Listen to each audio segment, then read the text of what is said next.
Най-напред би сакал да поздравам целата струмичка јавност и сите заинтересирани во делот на изборот на, односно за недоверба на новото раководство, и би сакал да запознам струмичката кошаркарска јавност за сите постапки, како течеле и да се затворат сите шпекулации во однос на гласањето на КК Струмица. Ова што ги зборам со факти и со аргументи. Впрочем, и пред 12 месеци КК Струмица беше еден од иницијаторите за промена на Пеца Нуновски, што за жал и тогаш не успеавме. Зашто постои записник дека на предлог на КК Струмица беше организирана иницијатива за да се гласа недоверба на Пеца Нуновски. Тоа е пред 12 месеци. После нашата иницијатива и неуспехот за промена на Пеца Нуновски, сите добро знаат дека КК Струмица беше суспендирана и беше одземен бот.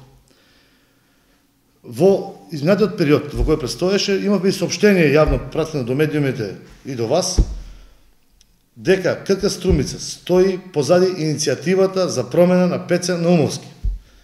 И јас одговорно тврдам дека по сите 4 точки за кои се гласаше јавно, а и тајно, КК Струмица гласаше против Пеца Наумовски.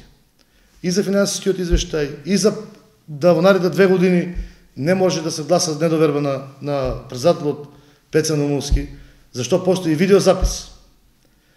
КК Струмица не можеше да застане позади Владо Илиевски или позади било кој кандидат пред да падне Пеца Наумовски. Со 20 неофицијални кандидати, и Владо Илиевски, и Зоран Дамјановски, како председател на КК Струмица имав неофицијални средби, на кои што им беше кажано дека КК Струмица приоритет е прво Пеца Наумовски да падне, а после ќе донесе одлука управниот одбор за кој кандидат ќе застане, односно за чија програма ќе поддржи. Тоа беше соопштено и на Владко, и на Зоки Дамјановски. Мене ми е многу жал што не успеаваме да дојдеме до тој степен. Одлука КК Струмица за дека ќе гласа против Пеца Наумовски имаше донесено и изградено уште пред 1 година. И сите знаат дека КК Струмица не е омилен клуб на МКФ и на раководството на Петар Наумовски. Со тоа би сакал да ги затворам сите прашања. Зошто не сум бил јас, а бил ополномоштен некој друг, поради мој примет семејни врски, не може да присуствувам јас на собранието, за кој што беше ополномоштен човек, кој што беше присутен тама и за кој што постои видеоснимка, за кој што се потрудам во наредните денови да ја добијам и јас лично и да ја доставам на вас до медиумите, да го утврдиме гласањето на представникот на КК Струмица, дали гласал против или за.